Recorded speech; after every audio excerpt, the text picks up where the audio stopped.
Hello everyone, मी आहे निकी. हा आहे माझा फर्स्ट ब्लॉग. मी खूप दिवसापासून डिसाईड करत होते की मी एक ब्लॉग करणार, पण मला टाइमच मिळत नाही. आज सुद्धा मी माझ्या बाळाला झोपून हा ब्लॉग बनवते. फर्स्ट ब्लॉग आहे.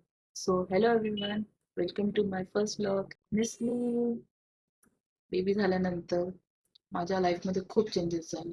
बॉडीमध्ये चेंजेस झाले, वेट वाढलंय.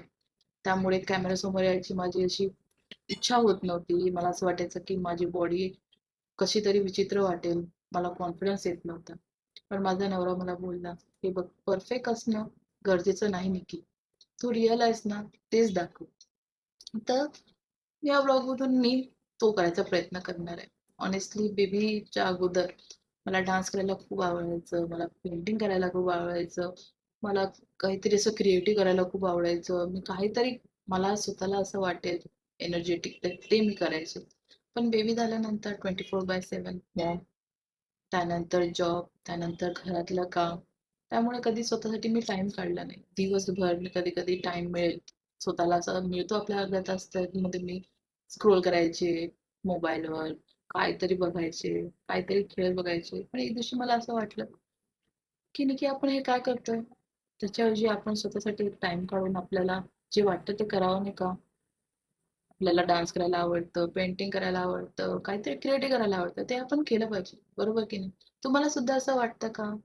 मॉमी जितके पण मला बघत आहेत त्यांनी, खरं मला सांगा, तुम्हाला असं वाटतं का की टायर्ड फील होत आहे, असं लेझी वाटत आहे, काही करायची इच्छा होत नाही? तर तुम्ही एकटे नाही, मी सुद्धा त्यातलीच आहे. सो हा व्लॉगचा माझा मोटिव्ह आहे की मी माझी रिअल लाईफ तुमच्यासोबत शेअर करा. त्याच्यामध्ये क्रिएटिव्हिटी असणार, स्ट्रगल असणार, काहीतरी करण्यासाठी मोटिवेशन असणार. सो तुम्हाला जर असं वाटत असेल की तुम्हाला रिअल काहीतरी ऑनेस्ट किंवा रिलेटेबल कंटेंट जर बघायचं असेल तर प्लीज माझ्या ब्लॉगला शेअर करा. तुम्ही लाईक करा, सबस्क्राईब करा, बेल आयकॉनवर क्लिक करा आणि कॉमेंटमध्ये लिहा की तुम्हाला सुद्धा असं वाटतं का बेबी झाल्यानंतर. See you in the next vlog. Bye bye.